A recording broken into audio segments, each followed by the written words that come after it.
Hey, welcome to the channel if you guys are joining me. I'm going to talk about today how to go within. Going into 2026, this is a universal year one. So this is going to be a year to connect with Source, to co-create with Source, to co-create with God, your higher self, your oversoul. That is who's going to be your best ally, your best partner in life, business, and career. It's going to be your higher self. So this is going to be a time not to ask others, but to ask Source, ask God, ask the God within you, your oversoul. That's who you're going to be co-creating with this year. Where's my notes? I had some notes for you guys of how to go within in order to make better decisions. Yes, I have four things for you guys to line up with so you can make better decisions in 2026. But you're going to start using that energy right now, today in November, going into this new year, because Source is who you're co-creating with. I'm going to stress that because this is a universal year one. One equals one with all. One with your mind, your body, your soul, spirit, all together in one. So that's who you're going to be connecting with, my empaths, my chosen. If you're used to sponging and feeling a lot of people's energies as an empath, you feel a lot in your business and your career. You could sponge up off a lot of energies. So to calm it and connect, you're going to have to go within. So the first thing we're going to talk about is journal before making important choices. Write down your thoughts. Write down what it is that you see for yourself. Write it down on a piece of paper. Write. The best way to go within and connect is by getting it out of your head and getting it on paper. Once you see it on paper, you're able to trigger your subconscious mind, which is where Source lies, because that's where Source is going to be feeding you the information. And as you're journaling and you look at the paper, you're going to connect more and realize what your North Star is. So before you make an important decision, write it down. Write it down, look over it, so that way you know this does align exactly with what I want. Sometimes you write things down and you may look over it the following week and you realize all the stuff that you've written down, you've been subconsciously moving into it without even knowing. You subconsciously are moving into it. But when you make decisions just in your head and you never write it down before you make these decisions, I kind of never really move into that. You never do. You it just lives up there and you forget about it. So the best thing to do to go within and connect with God, connect with Source this year and going into 2026 is to simply write it down. Journal, my loves, journal. It's not just for what you did when you were a little girl or boy, when they say go journal and write to God what you want. No, you can do it now as a grown adult. People forget about that. They forget. And when I say journal, I don't mean just put it on your notes on your phone. Let's not go on our phone and just type it on notes. Do the good old-fashioned way.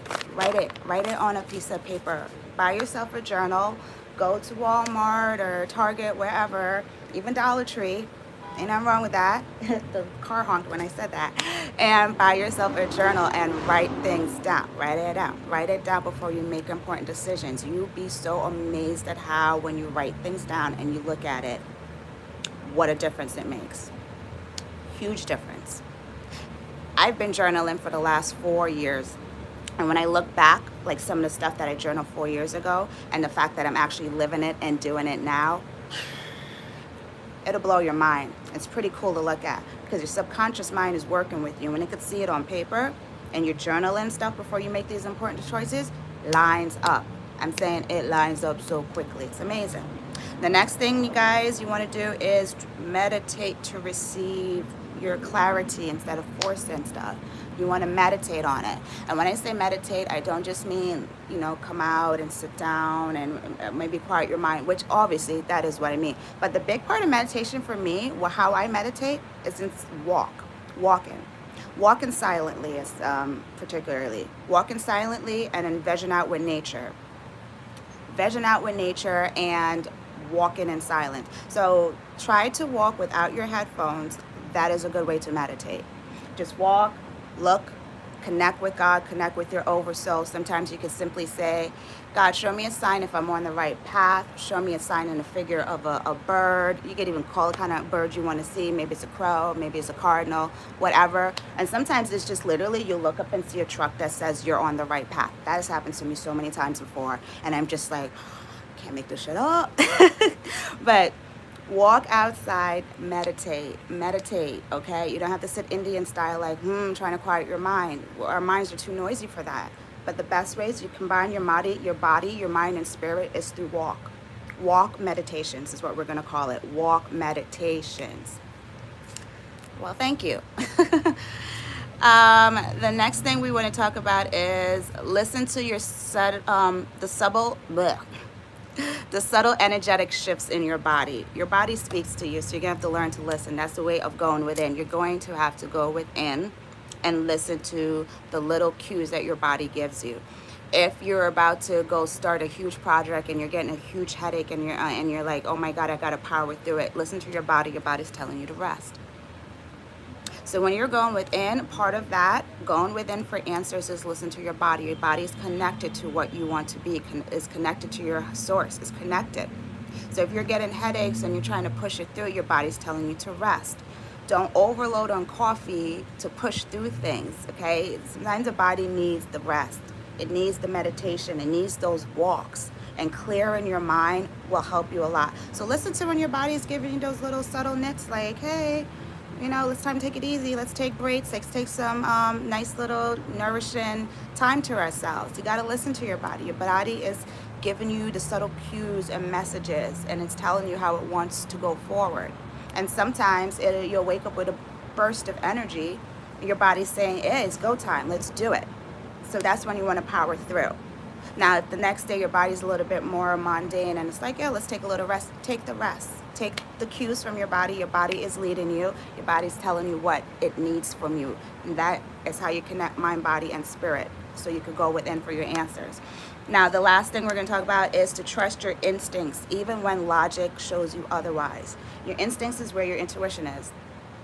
Your instinct is what is going to tell you, hey, maybe we should apply to more of these jobs, like even though nothing came out before, but your instinct is telling you to keep going, keep going. Maybe you want to move to a certain part of town or certain part of the country, and your instincts is telling you that is where your calling is, that is where you're supposed to be. But logically, it doesn't look like that can be. Logically, it's like, well, you don't have the money, you don't have the this, you don't have the that. But your instincts are telling you, keep going, go forward. That is where it's going to be. Listen to your instincts. If you're listening to your logic is going to tell you to not do it. Your logic is going to stop you before you ever start anything. And this is a universal year one that we're going into. Spirit's going to be talking to you. God's going to be talking to you. Your oversoul is talking to you. And the only way it could talk to you is through your instincts. It's not through your logical mind, it's through your instincts. So follow your gut. That is how you're going to link up with your highest timeline next year, okay? That is how you're going to link up with your highest timeline in 2026. Going within, listen to your body's subtle hints of when it's telling you to do something, and listen to your instincts, your gut instincts. So if you feel like you're supposed to do something new in your business, your instincts is what's going to tell you that. Not your logical mind that says, hey, maybe we should go into this way and pivot a little bit because the numbers, but you're being called energetically to do something else. So do something else in the way you want to do it. Follow your instincts. Your instincts tells you it's time to maybe write a book or maybe start a new platform to create and promote your business on, then that's what you're going to do. If your instincts are telling you that this career is not the one for you, you need to go apply it to something else or maybe start your own business because we're going into a year one, then that's what you're going to want to do, okay? My instincts told me to start doing some lives in between uploading regular videos, and I've been loving it, even though some of these comments are looking a little funky. But at the same token, my instinct says this is the way to go. So this is what I'm doing, following the instincts, okay? Now, if you need more help following your instincts and learning how to link up with your highest timeline in 2026, the universal year one, and also the year of the horse. So we're talking about rapid movements. 2025 was the year of the snake, and it was also the universal year 9. So it was shed and released in slower energy. Next year, we're going pumped up. It's like you unloaded the weight so you can go ricochet into 2026. And if you need help with that, I am doing coaching with you guys. If you're interested, that's going to be linked in the description. These are for people that are wanting more in their career and more in their business, and they're ready to invest in that to ricochet and use this powerful force, because they teach you how to use your numerology chart in sync and make proper mindset decisions, not logical mindset, that's going to help you to follow your instincts and get to where your source is trying to get you to go. Not where everyone else is trying to get you to go, but where your higher self is telling you to go. It's going to be linked in the description. And also, if you want to learn how to use numerology inside of your business, I do have a Business Numerology Academy. You get instant access. You can learn how to staff your employees with it, learn how to make align energetic launches with it, and so much more. And starting in January, you can upgrade your package, and we are going to go live once a month to activate you according to the numerology energy of the month. Okay, so if you guys are interested, all that's going to be linked in the description. Thanks for showing up and joining me today. I'll see you guys next time. Ciao.